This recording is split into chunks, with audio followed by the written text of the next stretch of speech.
นี่เขามาใส่ลายเติบนะพี่น้องต่อเป็นคิวเป็นแถวเลยนะน้องพ่อจักไปมันรอว่าน้าก็รอไอ้จ๊อกจักไอ้ตัวนี้จักแม่ทางจะพาไป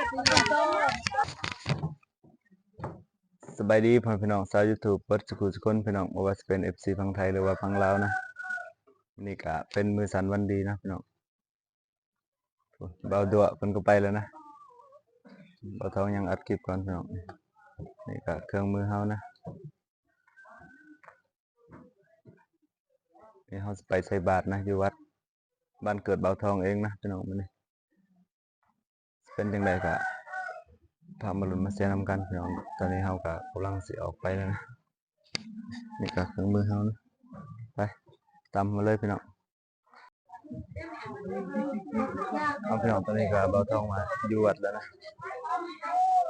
นี่ก็คุณมาก็ทำไรเอามาแล้วก็ยับเข้ามาเรียนกันดีๆเป็นแถวเป็นทางกับพ่อแม่ไม่นั่งเจ้านั่งแต่มันเรียนกันเป็นแถวมากับเกมเองสบายดีเนี่ยอยู่ทางแค่อยู่นั่งแค่เรียกเขามาให้ในมัวยาเราจะเป็นเราพวกเขาครับเบิ้งได้ยืดโบ้ไปยืดไก่ว่ากันได้หลายนักเขามาให้เด้อเอาเหยียบแย่งานเขามาสะดุดว่าเขาดุมัวจ่อปากสบายดีในบ้านลงสิลงรีบลงมองได้มันโลกาเนี่ยเขามาเยอะเลยเนี่ยเขามาฮัลโหลตอนนี้ก็บุญใส่บาตรขอเขาดับดินเนาะเพราะว่าบัดบ้านเฮาสิลงใส่บาตรเบิดทุกคนเฉพาะในบ้านบางใหญ่บ่ว่าแต่บ้านบางเนาะบ้านอื่นบ้านกระทัดรัดเคียงก็มาได้เนาะพี่น้องเนาะเอาใจช่วยนำกันเด้อสร้างวัดบ้านบางเฮาเด้อ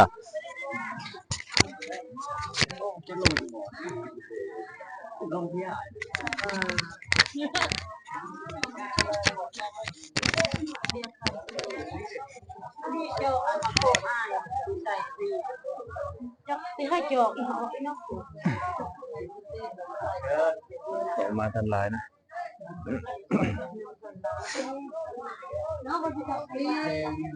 สิเคิงระบบบานไม่เครื่องใส่ปากแล้วไม่สะดอกไม่ในทงไอ้ไรเน่าแป้งมันก็มันจะตายเดี๋ยวว่าสะดอกเนี่ยพี่เลยเดิม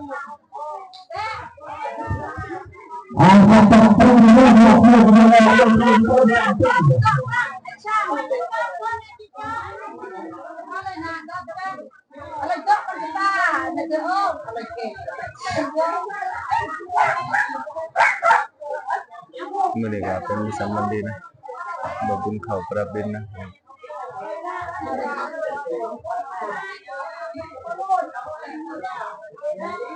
ว่าหางขาไปกูบ้าเขาไปมาใส่ห้ามไปลงจับเครื่องกลางจอยไปจับเครื่องกลางสองต้นก็ได้เมื่อคืนนี่ก็คนพ่อแม่พี่น้องผู้เฒ่าผู้แก่เพิ่นก็มางานเอา1 2 3หันมาต้องตั้งแต่แรกแล้ววันนี้เอาไปเจพอแล้ว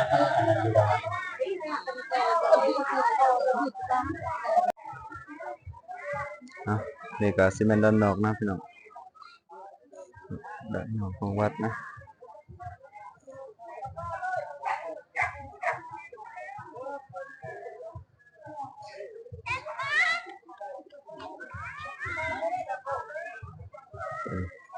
คนก็กำลังมานะ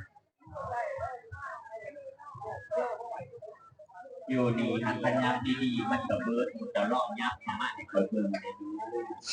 อันนี้ลูกเริ่มนั่งกับพี่ทางพูดเขาทั้งพูดเขาทั้งพูดทั้งเขานี่อยู่กระบอกเขาให้เอาทางเพื่อนนั่งเอาทางเพื่อนนี่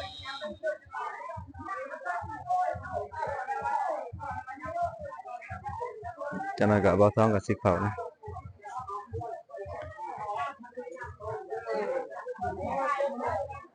บ่ยากนะเข้ามาเป็นอะไร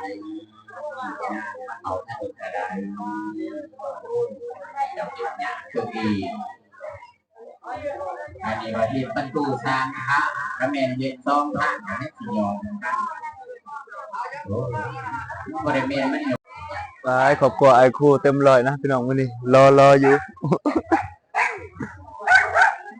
นี่ก็หัวหน้าใส่หนุ่มพี่น้อง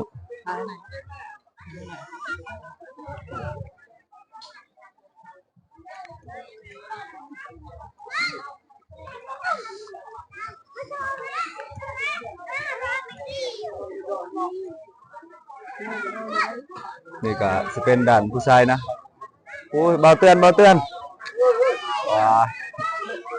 นักล่าเฮาก็มาคือกันพี่น้องมื้อนี้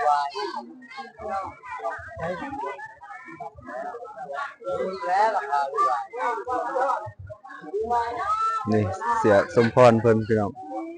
พนักงานทหารตำรวจพี่น้อง อยากได้อีกก็อยากได้มันอยากได้อีกก็จะมาไปด้วยทุกมันไปมากเลยว่าทีมค้า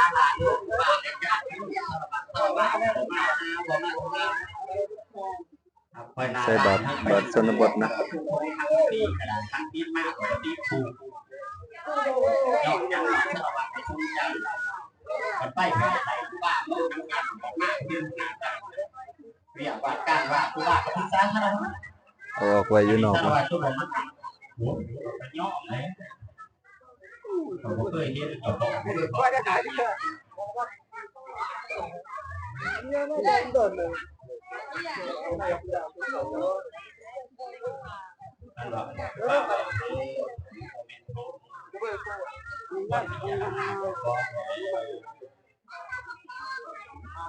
จมโต๊ะบนตั้งบาทนะจมไว้อยู่นอกอยู่ในมันเต็มนะพี่น้อง Abang pian ah. Aku nak no lah.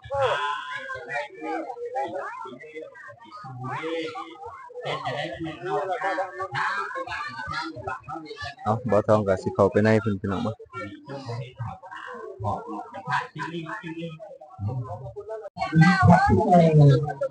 ตอนนี้ก็สิเริ่มทางอาจารย์สิเริ่มพิธีแล้วนะ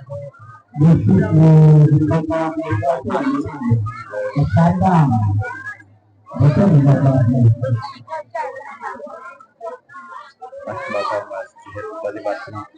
เดี๋ยวตอนนี้บ่าวทองก็ใส่บาตรก่อนหมู่แล้วนะก็เขายังต่อคิวอยู่คอยเสียติง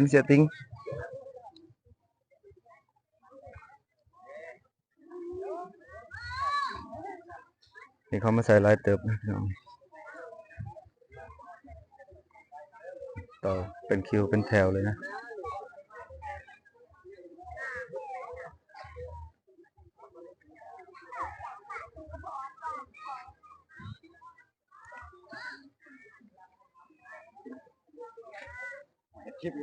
คลิปอีกเมื่อยขึ้นปลาแล้วมาเสิร์ฟบาทแล้วบัดนี้มาเข้าใกล้ไปใส่เกือบโอ้บัดนี้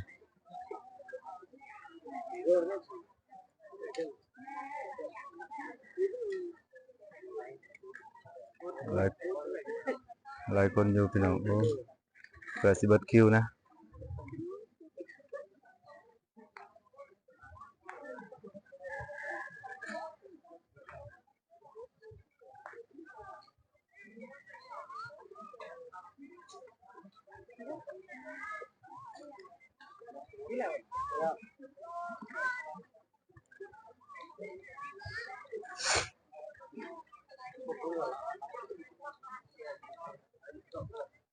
หลายมื้อนี้พี่น้องจนสิหมดบาทแล้วนะมาเสิร์ฟบาทนี้นะในชุดที่อุ่น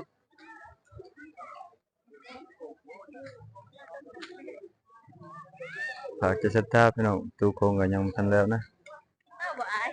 เตา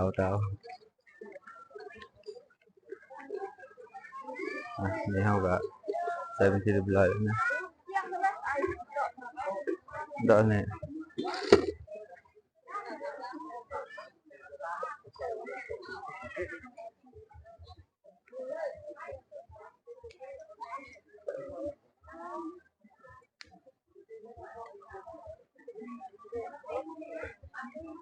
ย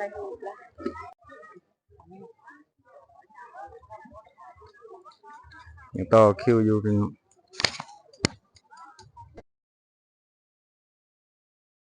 นี่ก็หัวหน้าสารวัตรพี่น้องนี่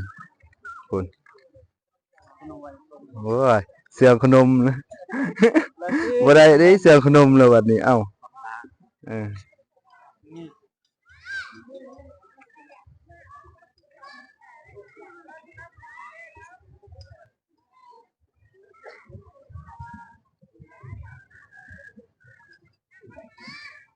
ตอนนี้ก็เบาทองกับสิเขาในวัดนะ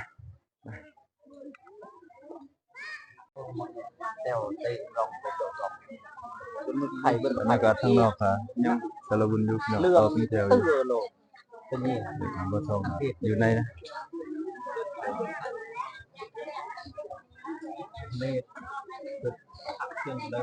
เดินทันถึงเขาสาบแต่น้อยเขาเสียงเขาสามครับสมบูรณ์เอาพี่น้องตอนนี้ก็ครูบาอาจารย์เพิ่นก็สิได้เฮ็ดพิธีแล้วนะยังยัดน้ำนะพี่ ถ้าท่านบอกว่าเป็นระยะเป็นจิตประการโต๊ะยืนอันโดดา มาฟังอาจารย์เว้าดุพี่น้อง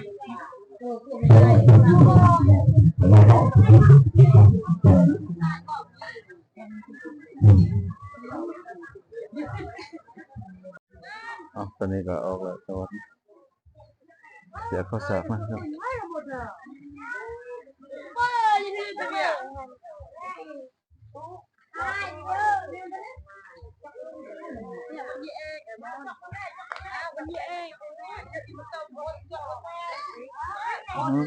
เสลิมครับพี่น้อง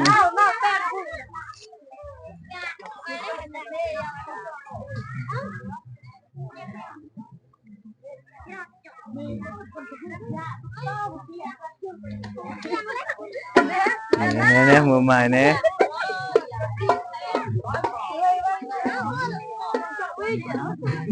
น้องพ่อจักไปมันรอจักพ่อจักก็รอไอ้จักจักไอ้จักตัวที่จักแม่ทำจักพ่อจะเป็นตัวไอ้จักคือคงบอกองค์ขาละมือเป็นของไอ้ไม่ได้เลยองค์ขาละ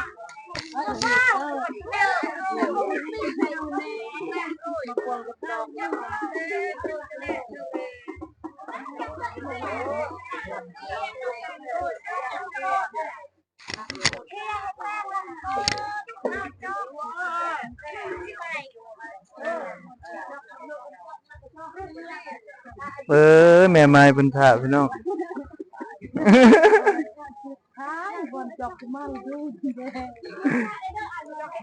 เด็กหน่อยก็ผู้เดียวเพิ่นเลยพี่น้องนี่สิเอานะ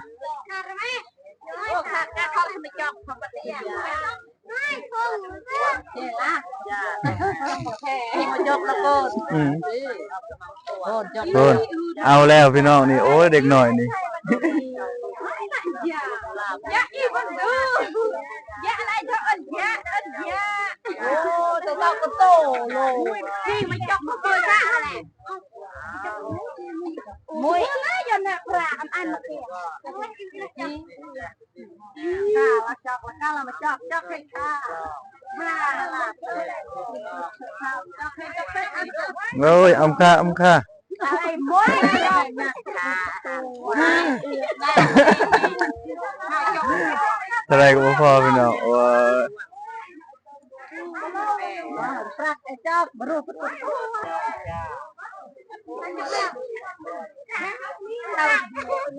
โอ้ยตัวนี้คือสิใส่เงินพี่น้อง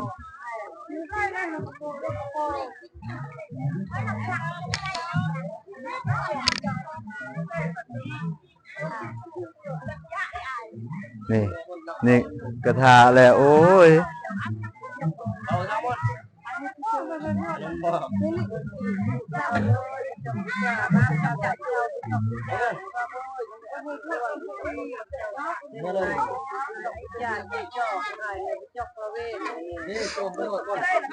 ยักษ์โอ้